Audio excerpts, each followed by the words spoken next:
Assalamualaikum warahmatullahi wabarakatuh. Bismillahirrahmanirrahim. Alhamdulillahi rabbil alamin. Salatu wassalamu ala asyrafil mursalin wa ala alihi wa sahbihi ajma'in. Subhanaka la ilma lana illa ma 'allamtana innaka antal alimul hakim. Wala haula wala quwwata illa billahil aliyil azim. Wala haula wala quwwata illa billahil aliyil azim. Wala haula wala quwwata illa billahil aliyil azim. Rabbi shrah li sadri wassir li amri wahlul 'uqdatam min lisani yafqahu qawli, amma ba'd. Qala Allah Ta'ala fil Qur'an 'azim, a'udzu billahi minasy syaithanir rajim. Wallahu akhrajakum min butuni ummahatikum la ta'lamuna syai'a wa ja'ala lakumus sam'a wal absara wal afida la'allakum tashkurun. Sadaqallahul azim. Alhamdulillah, syukur pada Allah Subhanahu wa taala. Sama-sama kita menunaikan sembahyang maghrib berjemaah. Mudah-mudahan amal ibadat kita diterima oleh Allah Subhanahu wa taala. Syukur juga pada Allah Subhanahu wa taala kerana masih lagi dipanjangkan usia kita. Mudah-mudahan dengan panjangnya usia kita dapat sama-sama kita meningkatkan ketakwaan kita kepada Allah, iaitu kita menjunjung segala perintah Allah dan kita meninggalkan segala larangan Allah Subhanahu wa taala. Bersyukur juga pada Allah Subhanahu wa taala kerana memilih kita pada malam ni untuk duduk dalam majlis ilmu. Mudah-mudahan kehadiran kita pada malam ni dicatat oleh malaikat yang telah diamanahkan oleh Allah Subhanahu wa taala sebagai satu catatan ia mendapat keberkatan daripada Allah Subhanahu wa taala. Jadi insya-Allah malam ni kita sambung pengajian kita dalam kitab Mustika Hadis jilid yang pertama. Jadi sebelum kita mula pengajian kita, marilah sama-sama kita ambil keberkatan, kita membaca umul kitab. Kita hadiahkan khusus buat Nabi kita Muhammad sallallahu alaihi wasallam, keluarga Nabi, sahabat-sahabat Nabi, tabi'in, tabi'in, para ulama, terutama buat guru-guru yang pernah mengajar kita, terutama buat kedua bapa kita, sama ada yang masih hidup ataupun yang telah bertemu dengan Allah Subhanahu wa taala, muslimin, muslimat, mukminin, mukminat, al-ahya'i minhum wal amwat. Al-Fatihah. A'udzubillahi minasyaitonir rajim. Bismillahirrahmanirrahim. Alhamdulillahi rabbil alamin. Ar-Rahmanir Rahim. Maliki yaumiddin. Iyyaka na'budu wa iyyaka nasta'in. Ihdinas siratal mustaqim. Siratal ladzina an'amta 'alaihim ghairil maghdubi 'alaihim waladdallin. Amin. InsyaAllah malam ni kita sambung, kita masuk pada bab yang keempat tu. Ada tanda tak? Yang empat ni. Hadis yang ke-10. Tak buat kitab. Tak buat kitab no. Kita masih SOP lagi lah buat masa ni. Jadi biasalah mana-mana pun macam tu lah. Jadi kita malam ni kita masuk hadis yang ke-10 bab yang keempat. Jadi sebelum ni kita bicara tentang agama yang diredai oleh Allah Subhanahu Wa Taala adalah agama Islam, iaitu hadis yang ke-9. Kita ambil, kita ulang sikit bulan sudah, iaitu semua amalan-amalan yang kita buat di atas muka bumi ni semua besok akan datang nak bagi syafaat dekat kita. Semua akan mai nak tolong kita. Zakat akan mai, puasa akan mai, semayang akan mai, semua akan mai nak tolong kita. Termasuk kita mengaji malam ni juga, amalan-amalan ni juga akan datang mai tolong kita, nak bagi syafaat. Tetapi Allah Subhanahu Wa Taala berfirman dekat amalan-amalan ni, iaitu puasa, zakat dan amalan-amalan lain ni, Allah berfirman tujuan kamu tu baik. Tujuan kamu tu baik, nak bantu hamba ni yang buat perintah Allah Subhanahu Wa Taala. Tetapi tak cukup setakat amal sahaja. Maka yang terakhir kita sebut dah sebelum ni, yang terakhir iaitu al-Islam. Maka yang awal-awal semayang puasa zakat Maka Allah firman tujuan kamu tu baik, tapi tak cukup setakat tu saja. Maka yang terakhir akan datang iaitu Islam. Islam akan berkata, ya Tuhanku, engkau Tuhan yang bernama As-Salam. Tuhan yang bernama As-Salam, akulah Islam. Islam akan ya Allah yang Tuhanku, engkau nama As-Salam, aku adalah Islam.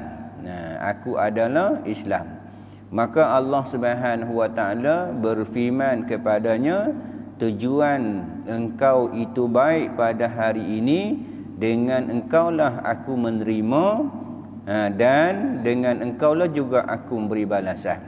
Hanya Islam sahaja yang akan dapat nak bantu kita. Hak lain nak bantu tapi tak boleh nak bantu. Puasa nak bantu, semayang nak bantu, amal soleh nak bantu, tetapi tujuan mereka tu hanya tujuan yang baik, hanya main nak bagi syafaat. Tetapi mereka tak dapat nak bantu sekira mana Islam tu tak mai dulu. Kerana Islam lah yang nak menyelamatkan amalan-amalan lain. Kalau Islam tu rosak, maka amalan-amalan lain akan rosak. Kalau rosaknya Islam, maka amalan-amalan lain akan rosak. Semayang akan rosak, puasa akan rosak, zakat akan rosak sekiranya Islam dia tu rosak. Tu kita sebut dah hak bulan sudah.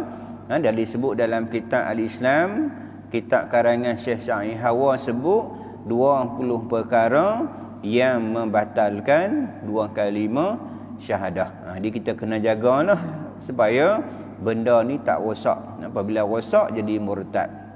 Allah sebut dalam Al-Quran, orang yang murtad, wa may yartadid an dinihi fayamut wa ulaika habitan a'maluhum fid dunya wal akhirah. Orang yang murtad daripada agama dalam keadaan dia ingkar kepada perintah Allah, maka terhapuslah amalan dia di dunia dan di akhirat. Mereka akan masuk ke dalam neraka, kekal di dalamnya. Ini yang kita takut ni. Kena jaga betul-betul ni. Kita dah baca dah sebelum ni. Dan insya-Allah malam ni kita masuk hadis yang ke-10, iaitu bab yang keempat, kelebihan agama Islam. Kelebihan agama Islam. Kenapa Islam tu jadi agama yang dapat kelebihan yang begitu banyak? Sebab Islam itu agama di sisi Allah Subhanahu Wa Taala. Inna dina indallahil Islam. Sesungguhnya agama di sisi Allah hanyalah agama Islam. Dengan Islam lah kita akan selamat. Lain daripada agama Islam, tidak akan diterima oleh Allah Subhanahu Wa Taala. Sebaik mana sekalipun kita, sebaik mana pun sekali kita atas dunia ni, kalau kita ni bukan Islam, maka amalan kebaikan yang kita buat atas dunia ni rosak begitu saja. Tetapi sejahat mana sekalipun kita, jahat tak tahu nak habaq, tapi kalau Islam dia tu tak rosak, kesudahan dia juga akan dimasukkan oleh Allah ke dalam syurga. Sejahat mana sekalipun, sekiranya dia tidak mensyirikkan Allah Subhanahu Wa Taala, kesudahan dia juga akan masuk ke dalam syurga. Tu orang-orang kafir di akhirat besok, ketika mereka duduk dalam neraka, mereka melihat sepuak daripada ahli neraka masuk ke dalam syurga. Sepuak daripada ahli neraka masuk ke dalam syurga. Orang-orang kafir ni melihat orang-orang yang masuk neraka, tak lama lepas tu mereka keluar masuk ke dalam syurga. Kenapa? Kenapa yang keluar di neraka tu adalah mereka tu orang Islam. Ketika tu orang-orang kafir mereka menyesal. Mereka berkata, ya Allah, yang Tuhanku, alangkah baiknya kalau dulu kami juga orang Islam juga. Nah, ketika tu mereka menyesal, mereka berkata, ya Allah, yang Tuhanku, alangkah baiknya kalau dulu kami juga orang Islam. Ya, kesudahan juga mereka akan masuk ke dalam syurga. Tetapi mereka dia bukan Islam. Maka apabila dia bukan Islam, duduklah kekallah dalam api neraka. Ini yang kita minta lindung. Sejahat-jahat kita kalau dia Islam, kesudahan dia juga akan masuk ke dalam syurga. Sebaik-baik orang yang bukan Islam, baik mana sekalipun dia, maka dia kekal di dalam neraka. Jadi malam ni kita sambung hadis yang ke-10. Firman Allah Subhanahu Wa Taala, dan aku telah redha Islam menjadi agama kamu. Wa raditu lakumul Islam madina. Allah Subhanahu Wa Taala redha. Lain daripada agama Islam, Allah Subhanahu Wa Taala tak redha. Hanya Islam sahaja yang Allah Subhanahu Wa Taala redha. Tu kita nak kena jaga Islam lebih daripada kita jaga segala-galanya. Kerana apa? Nabi kata pagi-pagi dia beriman, petang dia kufur kepada Allah. Petang pula dia beriman, pagi besok dia kufur kepada Allah SWT. Dia kena jaga lebih daripada kita jaga nyawa kita. Islam ni kita kena jaga lebih daripada kita jaga nyawa kita. Sebab nyawa kita kalau kita mati, berpindah-pindah sahaja daripada satu alam kepada alam lain. Kita pindah tapi kalau rosak Islam kita, maka habis tak ada guna dah. Jadi agama yang diredai oleh Allah Subhanahu Wa Taala hanyalah agama Islam. Dan daripada agama Islam, Allah Subhanahu Wa Taala tak reda. Lain daripada agama Islam, Allah Subhanahu Wa Taala takkan terima. Buatlah baik macam mana, sedekahlah, buatlah apa sekalipun kebaikan atas dunia. Cuma kadang-kadang kebaikan-kebaikan orang bukan Islam tu, Allah Subhanahu Wa Taala balas di atas dunia lagi. Allah Subhanahu Wa Taala balas atas dunia. Mungkin Allah bagi kesenangan atas dia di dunia. Mungkin Allah Subhanahu Wa Taala bagi kesihatan pada dia atas dunia. Mungkin dia mati pun tak rasa sakit apa, senang saja mati. Allah Subhanahu Wa Taala balas dulu di atas dunia. Tetapi kadang-kadang orang Islam, orang yang beriman, kadang-kadang atas dunia ni Allah uji dia berbagai-bagai ujian. Dia sembahyang, dia beriman, Allah uji dia dengan kemiskinan, Allah uji dia dengan kesakitan. Kadang-kadang nak mati pun sakit. Kenapa? Allah Subhanahu Wa Taala, sebelum Allah Subhanahu Wa Taala nak jumpa hamba ni, Allah Subhanahu Wa Taala kifarahkan akan dosa-dosa dia. Sebelum balik bertemu dengan Allah Subhanahu Wa Taala, Allah Subhanahu Wa Taala nak kifarah dosa-dosa. Biar Allah Subhanahu Wa Taala uji dia atas dunia dengan kesalahan, dengan dosa yang dia ada tu, Allah Subhanahu Wa Taala ampun siap-siap atas dunia. Cuma Allah Subhanahu Wa Taala akan balas dia di akhirat besok. Tengoklah sahabat-sahabat, tengoklah nabi-nabi terdahulu, tengoklah umat-umat terdahulu, mereka diuji dah, uji teruk. Kalau kita sebut dulu, kalau Nabi ada riwayat kata 3 tahun di pulau tak ada makanan, makan daun-daun kayu. Kita makan juga daun-daun kayu, makan ulam.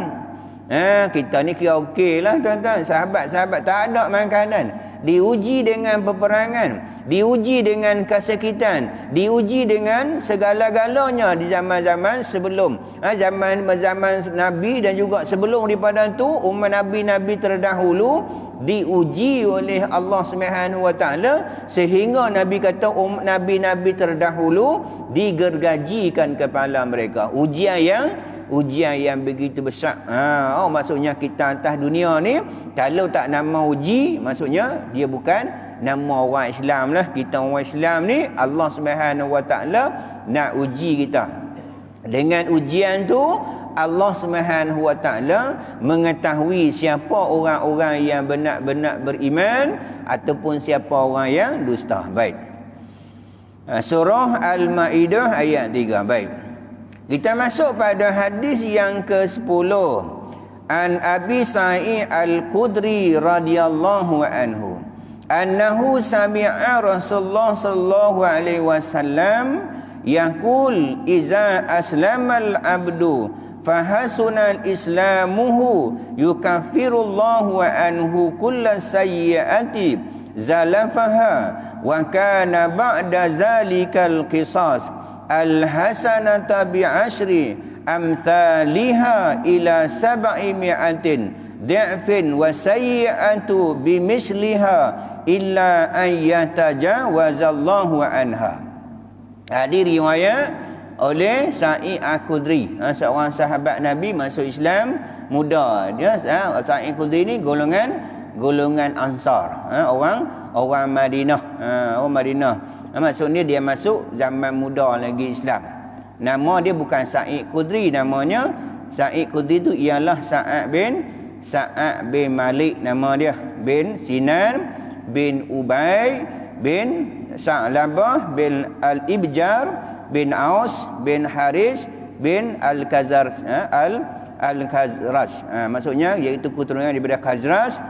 Disebut dengan gelar dengan Sa'id Al-Khudri. Kita pernah sebut dulu ni Sa'id Al-Khudri, kisah ketika dia pi bersama dengan sahabat-sahabat ke satu kampung. Kampung dihalau oleh ketua kampung.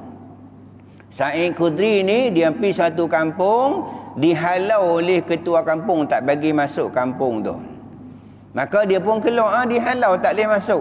Bersama dengan dengan sekumpulan sahabat-sahabat lain, lebih kurang 30 orang sahabat, pi suatu perjalanan musafir singgah di suatu kampung. Ketua kampung tu halau mereka, tak bagi duduk kampung tu. Maka keluarlah mereka duduk kampung sebelah, mereka tak duduk. Maka nak jadi cerita, ketua kampung itu digigit dengan binatang yang berbisa. Tak tahulah ular ke kala jengking ke, digigit dengan binatang yang bisa. Panggillah dukun, panggillah tabib, duk berubat tak lega juga, tak sembuh juga kesakitan tu. Maka ada cadangan daripada orang-orang kampung tu, kemungkinan sahabat-sahabat Nabi yang kita halau tadi, kemungkinan mereka tu boleh berubat. Maka ketua kampung kata, adakah depa nak mai? Tadi kita halau depa. Maka disuruh cuba tanya tengok kok ada yang boleh berubat.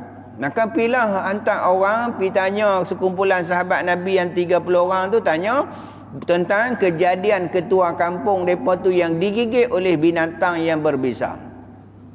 Maka Sa'id Khudri lah yang kata dia boleh berubat dengan syarat tiap-tiap kami ni dengan seekor kambing. Kalau 30 orang dengan 30 ekor kambing kalau lega. Ni hadis ni lah, kalau kita nak ambil upah untuk perubatan guna Islam, boleh berdalil dengan hadis ni lah, boleh ambil upah. Dengan syarat dia kata kalau sembuh daripada penyakit tu, tiap-tiap kami ni ialah tiap-tiap kami seorang seekor kambing. Maka bersetujulah, maka pergi Nabi buat. Dia hanya baca surah Al-Fatihah sahaja. Tu Fatihah ni tuan-tuan, boleh kita buat untuk perubatan. Dengan hanya dia baca surah Al-Fatihah sahaja, dicium pada tempat gigitan binatang yang berbisa tadi ni, maka dengan izin Allah lega. Dengan izin Allah lega. Baca bismillah.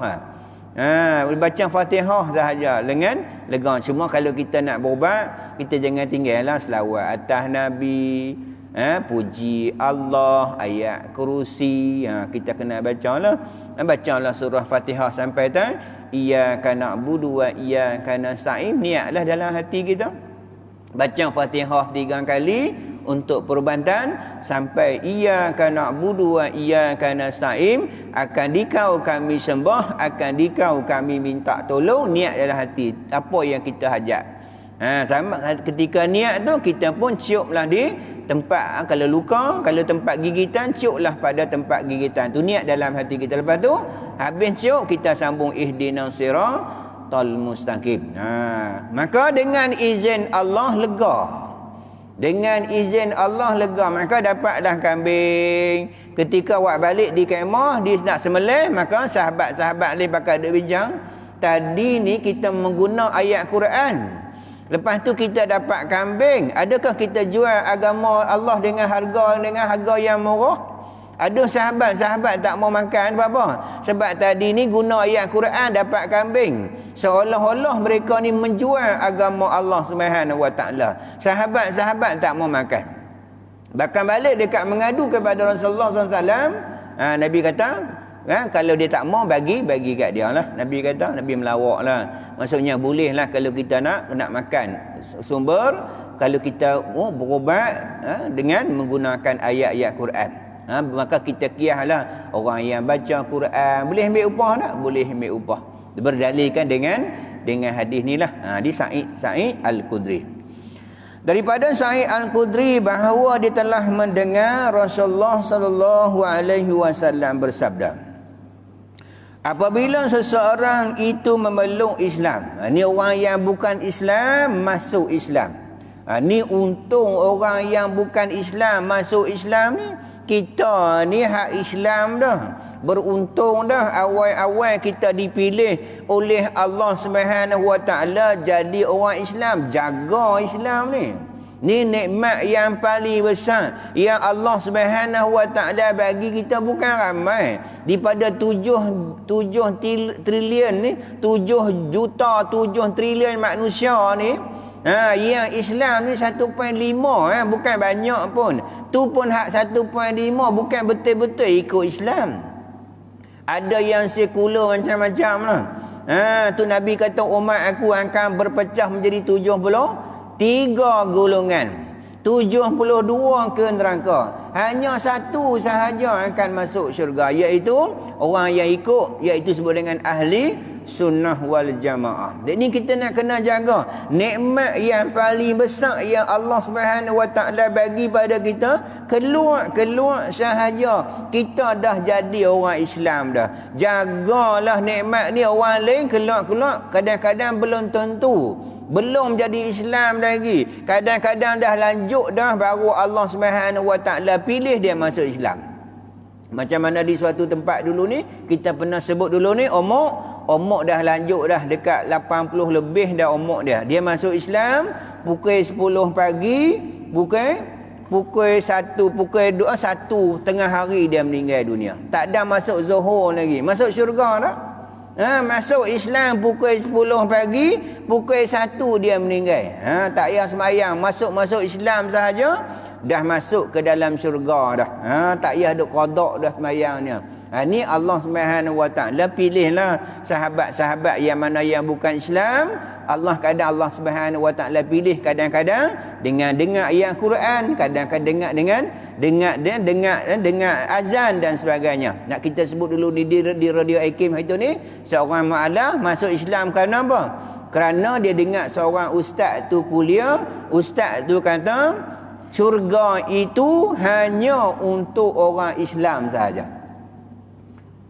Dengan sebab tu sahaja orang perempuan ni masuk Islam. Dia kata dulu ni dia tak suka kepada Islam. Dia dengar satu kuliah seorang ustaz, dia kata ustaz tu kata syurga itu hanya untuk orang Islam saja. Dia kata Islam tu tak adil, mana adil, kami pun nak syurga juga. Maka dia kaji-kaji, Allah Subhanahu Wa Taala bagi hidayah dekat dia, dia masuk Islam. Dulu pernah 2, 3, 4 bulan sudah masuk radio Hakim, dia kisah cerita cara macam mana masuk Islam. Ada seorang pula ketika masuk Islam ketika mana? Ketika dia dengar azan. Rumah dia dekat masjid, pagi-pagi dia kata dengar nyanyi. Dengar nyanyi, pagi-pagi dengar nyanyi. Pagi-pagi dengar nyanyi. Lama-lama Allah Subhanahu Wa Taala pilih dia masuk Islam. Baik. Apabila seorang itu memeluk Islam, lalu dia mengerjakan amal-amal yang membuktikan keislamannya dengan sebaik-baik, iaitu serta dengan keikhlasan. Setelah dia masuk Islam, Nabi kata lepas tu dia melaksanakan amal-amal perintah Allah Subhanahu Wa Taala dengan sepenuh keikhlasannya. Dia bukan masuk Islam tu bukan kerana lain, bukan kerana nak kahwin. Kadang-kadang setengah tu dia masuk Islam kerana apa? Nak menikah. Kadang-kadang hak dia nak menikah tu pun tak ikut contoh Islam. Tu yang pelik. Kadang-kadang hak kita sendiri, orang Islam sendiri tidak tunjuk akhlak Islam kepada orang yang bukan Islam. Mungkin suami dia tu orang yang masuk Islam, mungkin isteri tu baru masuk Islam, tetapi yang Islam, suami yang Islam, isteri yang Islam tidak tunjuk contoh Islam. Pakai tak tutup aurat, tak sembahyang dan sebagainya. Ini yang kadang-kadang mengecewakan kita. Orang masuk Islam tetapi dalam keadaan kita sebagai suami tak tunjuk contoh yang baik kepada isteri yang hak baru masuk Islam. Ini yang silap kita. Kenapa kadang-kadang tu atas masuk Islam tu bukan kerana seikhlas semata-mata kerana Allah Subhanahu Taala, kerana apa? Tujuan yang masuk Islam kerana nak menikah sahaja. Jadi hak ni, hak betul-betul ni apa? Dia masuk Islam tu semata-mata kerana apa? Kerana semata-mata kerana Allah Subhanahu Wa Taala. Dia melaksanakan perintah Allah Subhanahu Wa Taala. Dia kata sebaik-baik serta dengan ikhlas. Allah Subhanahu Wa Taala mengampunkan setiap kejahatannya. Kalau dulu ni dia minum arak 3 trailer sekalipun, contohlah. Dia minum arak 3 trailer sebelum ni. Sebelum ni dia bunuh orang ke? Sebelum ni dia mencuri ke apa ke? Sebelum ni dia buat benda-benda yang bertentangan dengan agama Islam. Tetapi setelah dia masuk Islam, tak ada dosa dah. Bermulalah seolah-olah macam bayi yang baru dilahirkan. Dengan syarat ikhlas semata-mata kerana Allah Subhanahu Wa Taala. Lepas tu dia melaksanakan perintah Allah Subhanahu Wa Taala, ikut peringkat-peringkat lah. Kita orang yang baru masuk Islam, kita jangan menyusahkan dia lah. Ni kadang-kadang dah abad dah, kita kadang bagi menyusahkan dia. Nak masuk masjid, sebelum masuk masjid langkah kanan. Lepas tu sebelum nak duduk bayang sunat tu masjid, tu tak payah lagi. Bercerita hak khusus-khusus tentang hak wajib-wajib dulu. Tak perlu hak benar-benar hak menyusahkan, tak perlu lagi. Sebab apa? Dia baru disebut dengan mu'alah, nak dijinakkan dengan Islam. Tak perlu dalam keadaan nak menyusahkan dia lagi. Begitu hak fardu sahaja. Kalau sembahyang pun begitu hak rukun sahaja, Fatihah sahaja. Lepas tu pada masa sama ada peringkat-peringkat lah, baru kita ajak dia. Maksudnya tidak menyusahkan dia. Allah Subhanahu Wa Taala akan mengampunkan dosa-dosanya, mengampunkan setiap kejahatan yang telah dilakukan dahulu sebelum Islam, dan sesudah itu dijalankan balasan bagi segala amal. Tiap-tiap satu kebaikan akan dibalas dengan 10 kali ganda sehingga 700 kali ganda. Setiap amalan yang dia buat itu ditingkat sehingga 10 kali ganda, dan ataupun ditingkatkan menjadi 700 kali ganda. 700 kali ganda. Tak tahu nak abang lah. Macam kita duduk semayang ni pun sama lah. Macam kita duduk semayang ni. Contohnya kita semayang sunat. Sunat. Kita hak sunat lah. Hak fardu kita tak boleh kata apa dah. Hak fardu tu memang kena buat. Tak ada pilihan dah. Semayang maghrib yang fardu tak ada pilihan dah. Kena buat dah. Cuma hak kita buat sunat ni, kita hak orang Islam ni diganjar juga dengan berlipat kali ganda. Sebagai contoh, Nabi kata 2 rakaat sebelum subuh lebih baik daripada dunia dan isinya. Tak tahu nak abad macam mana. Dan ada riwayat kata nu semayang sunat witir lebih baik daripada semayang sunat qabliyah subuh lagi. Sunat witir tu lebih baik daripada sembahyang sunat qabliyah subuh lagi. Tapi kadang-kadang itu kita tak apa tahu sangat, tak mau buat sangat. Ketika rajin masa mana kita buat? Nanti bulan Ramadan insya-Allah kita buat. Kita buat. Tapi bulan Ramadan sunat kita buat berjemaah, tapi hak bulan-bulan lepas Ramadan kita buatlah seorang-seorang. Lepas sembahyang Isyak, lepas ba'diyah Isyak, kita tambah lagi 3 rakaat. Tapi kalau kita mampu, kita tidur dulu, kita nak bangkit buat pula di tengah malam, persilakan. Persilakan. Sebab apa? Ganjaran yang diganjarkan dengan berlipat kali ganda ni, orang-orang yang bukan Islam juga disebut dalam hadisnya, digandarkan sehingga menjadi 10 kali ganda dan digandarkan juga menjadi 700 kali ganda. Tak tahu nak abang 700 kali ganda. Allah Subhanahu Wa Taala nak bagi. Dan setiap satu kejahatan akan dibalas dengan satu kejahatan yang menyamainya. Itulah kata kasih sayang Allah Subhanahu Wa Taala orang yang baru masuk Islam.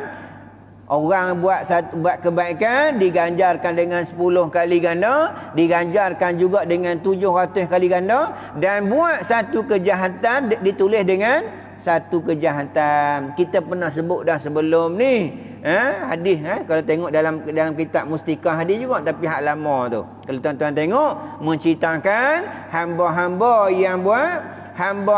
yang buat dosa,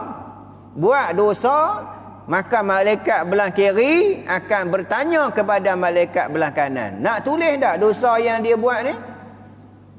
Dosa yang kita buat. Kita dah buat dosa dah. Dah buat dosa selalu kita. Bukan kata ni hak kita lah. Dosa mata, dosa telinga, dosa mulut. Dah buat tak? Dah buat sebab Nabi pun beritahu, kullu bani Adam khata', tiap anak Adam buat dosa. Sebaik-baik dosa, Nabi kata bertaubat kepada Allah. Kita dah buat dosa. Kita dah buat dosa selalu. Cuma bila kita buat dosa, malaikat belah kiri akan tanya kepada malaikat belah kanan, nak tulis tak dosa ni? Maka malaikat belah kanan kata, tunggu 6-7 jam. Tunggu dulu 6-7 jam. Kalau 6-7 jam tu dia bertaubat kepada Allah Subhanahu Wa Taala, tak payah tulis lah. Untung tak kita tuan-tuan. Tu kita sebut dah hadis hak sebelum ni. Nabi kata semua umat aku akan masuk syurga kecuali orang yang tak mau sahaja. Nah, apa kata kita umat Nabi Muhammad ni kan confirm masuk syurga. Tapi yang tak masuk syurga sebab dia yang tak mau masuk syurga. Pelik dah, syurga tak mau masuk. Dibuka dengan seluas-luasnya, tak mau masuk syurga tu. Tempat yang hak paling seronok, tempat yang paling nikmat adalah syurga. Tak pernah kita tengok, tak pernah kita dengar, hak kita dengar pun bukan macam tu. Tak pernah terlintas dalam hati kita keseronokan atas hak dalam syurga tu, berganda-ganda keseronokannya. Tak mampu untuk kita nak bayang-bayangkan atas dunia. Sehingga ahli-ahli syurga ketika duduk dalam syurga tu, mereka lupa tentang kesusahan mereka atas dunia dulu ni. Mereka lupa akan kesusahan mereka dulu ni. Mereka dibunuh, mereka diseksa, mereka hidup dalam keadaan apa? Miskin, tak ada makanan dan sebagainya, kebuluran. Setelah masuk ke dalam syurga, mereka lupa akan kesusahan mereka atas atas dunia dulu. Sama juga orang yang masuk ke dalam neraka. Walaupun atas dunia mereka tu orang yang terkaya di dunia sekalipun, orang yang tersenang sekalipun atas dunia, setelah dia masuk neraka, dia lupa habis kesenangan dia atas dunia. Tu kata keseronokan. Tu kita nak abang kata, syurga tu Nabi kata dah buka seluas-luasnya untuk umat Nabi Muhammad SAW. Sebab umat Nabi Muhammad lah, setelah mana Nabi kita Muhammad SAW masuk ke dalam syurga, umat Nabi Muhammad akan masuk syurga. Dan umat Nabi Muhammad masuk syurga tanpa hisab berapa? 70,000 umat Nabi Muhammad masuk syurga tanpa hisab. Mereka lintas sirat pun mereka tak rasa. Mereka lintas dalam sirat pun di sana, kita kata yang halusnya lebih halus daripada rambut, lebih halus daripada, lebih tajam daripada mata pedang. Orang yang masuk dalam syurga tu, yang tanpa hisab tu, mereka tak sedar pun ketika mereka melintas ke sirat. Berapa nikmatnya, iaitu mereka masuk setelah Nabi kita masuk, mereka akan masuk bersama-sama dengan Nabi. Tetapi Nabi ni sayang dekat umat dia, Nabi tunggu umatnya. Walaupun boleh masuk syurga dah, Nabi tunggu umat dia di mahsyar, Nabi tunggu umatnya di mizan, Nabi tunggu umatnya di atas sirat. Nabi tunggu sebab Nabi nak tolong umat-umatnya. Tetapi Nabi kata tak ada yang tak mau masuk syurga. Pintu syurga dah buka dah, tapi tak mau masuk dalam syurga. Sahabat tanya kepada Rasulullah sallallahu alaihi wasallam, adakah di kalangan umatmu tu yang tak mau masuk syurga? Nabi kata ada. Man ata'ani dakhalal jannah wa man asani faqad aba. Siapa yang taat kepada aku, Nabi kata dia masuk syurga. Siapa yang tak taat kepada aku, dialah yang enggan masuk syurga. Siapa yang taat, benda yang taat, benda yang mudah tapi ramai orang tak boleh buat. Benda yang derhaka, benda yang dilarang, benda yang payah. Mencuri payah dah. Ui, bukan senang nak curi. Nak rompak bank senang ke payah? Payah, nak kena ada pistol lah dan sebagainya lah. Nak kena buang topeng, payah dah. Payah tapi ramai orang buat. Sedangkan hak benda-benda syurga, benda yang mudah. Contohnya kita main malam ni duduk dalam taman-taman syurga. Mudah tak? Mudah. Dengan lampunya, dengan aircon. Aircon pun tak tahu nak kira berapa. 1, 2, 3, 4, 5, 6. Tak tahu nak abang dah. Kalau nak pergi rompak dengan nyamuk, dengan kelam, dengan macam-macam, nak kena lari daripada polis dan sebagainya, susah. Tapi ramai orang buat. Sedangkan nak masuk syurga ni, kita syurga syarat yang kita sebut dulu ni, kena duduk dalam taman-taman syurga. Atas dunia kena cari taman-taman dia. Tu Nabi tanya dekat Saidina Ali, tahukah kamu orang yang bahagia?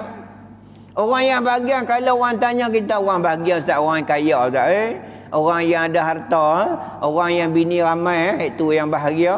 Contoh kalau orang tanya kita, Nabi kata ada orang bahagia yang pertama, orang yang dapat rezeki yang halal. Orang yang kedua, Nabi kata orang yang duduk dalam majlis ilmu. Orang itulah orang yang bahagia. Orang yang bahagia, orang yang dapat duduk dalam majlis. Dan juga Nabi kata orang bahagia, orang yang dapat mengkali sembahyang berjemaah 5 waktu. Ini payah sikit lah. Tapi tak boleh 5 waktu, boleh setakat mana kita buat. Tak boleh 5, kita buat 4. Tak boleh 4, kita buat 3. Tak boleh 3, kita buat 2. Tapi jangan kita tak buat. Buatlah 1, tak boleh main malam, kita main siang. Tak boleh main siang, kita main malam. Sekurang-kurangnya kita ada nama senarai. Jangan kita sampai tak buat apa dah, sembahyang jemaah pun dah, sembahyang pun dah. Bapak Nabi sebut orang yang tinggal satu sembahyang akan tercatat namanya di pintu neraka. Bayangkan kalau sehari 5 kali nama kita dah. Ini takut tuan-tuan. Ni kita kena pakat jaga baik. Tiap satu kebaikan ditambah dengan 10 kali ganda, 700 kali ganda, dan tiap-tiap satu kejahatan akan dibalas dengan 1 kejahatan menyamainya, kecuali jika Allah mengampunnya. Kalau Allah menghendaki, Allah tak mengampunkan dia, tak ada apalah. Itu di atas kehendak Allah, di atas rahmat Allah. Sebagai contoh hadis yang disebut dengan orang yang berzina, bagi minum anjing yang dahaga, dengan rahmat kasih sayang Allah, Allah Subhanahu wa taala masuk dalam syurga. Itu di atas kehendak Allah. Tapi kita jangan duk harap macam tu. Tak apa, aku buat esok Allah ampun dah. Kita jangan buat macam tu lah. Sebagai contoh rahmat kasih sayang Allah tu. Yang bunuh 100 orang. Kerana dia niat dia nak berubah, nak pergi tempat yang baik. Hanya jaraknya sejengkal sahaja. Dia mati. Allah Subhanahu Wa Taala perintahkan bawa dia ke syurga. Tu kata rahmat kasih sayang Allah Taala. Cuma kita nak kena rasa takut. Pada bukan hanya kita rasa harapnya, kita kena rasa takut. Takut amalan-amalan yang kita buat ni takut Allah tak terima. Sebab apa? Takut ni. Hati amalan hak sebut dengan hati ni takut ada sifat-sifat mazmumah. Takut tuan-tuan. Takut dalam hati kita ada sifat sombong ke, ada sifat ujub ke, ni yang kita takut amalan kita buat banyak ni takut tidak diterima oleh Allah Subhanahu Wa Taala. Masuk lagi insya. Masuk dah no? Kita berhenti tantu dululah. Jadi insya-Allah kita akan masuk nanti ni iaitu tentang huraian hadis tu. Tentang huraian hadis tu kita akan sambung pada bulan depan lah. Kita ikutlah SOP. Masih lagi Kedah ni masih lagi kita duk perang lagi ni, duk berjihad lagi lah. Jadi kita masih ikut SOP. InsyaAllah lepas ni esok ni kita balon lebih. Tak apalah. Nanti okey esok ni kita ganti baliklah 2 jam. Boleh 2 jam ni. 2 jam kita balon 2 jam. Kalau tu dekat ustaz seorang. Bakat balik habis. InsyaAllah kita berhenti tantu dulu. Marilah sama-sama kita tangguh kuliah kita malam ni dengan tasbih kifarah dan surah subhanakallah wa bihamdika asyhadu an la ilaha illa anta wa astaghfiruka wa atubu ilaik. Bismillahirrahmanirrahim. Wal 'asr innal insana lafi husr illa allazina amanu wa 'amilus solihat wa tawassaw bil haqq wa tawassaw bis sabr. Bismillahirrahmanirrahim. Alhamdulillahirabbil alamin. Wassalatu wassalamu ala asyrafil mursalin wa ala alihi wa sahbihi ajmain. Allahumma faqihnahu fid din wa 'allimna ta'win wahdina ila siratikal mustaqim. Allahumma aghina bil ilmi wa zayyina bil hilmi wa akrimna bit taqwa jamilna bil afiyah. Ya Allah ya Rahman ya Rahim, ampunkanlah dosa kami ya Allah.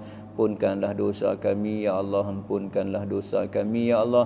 Ya Allah ya Rahman Rahim, ampunkan dosa kami terhadap kedua bapa kami, anak kami, pasangan kami, sahabat-sahabat kami, muslimin muslimat, muslimin mukminin mukminat al ahya'i minhum wal amwat.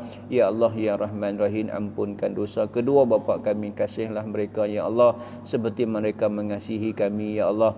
Ya Allah ya Rahman Rahim, sekiranya kalangan kami ada yang sakit ya Allah, Kau sembuhkanlah segala penyakitnya ya Allah. Kau sembuhkanlah segala penyakitnya ya Allah.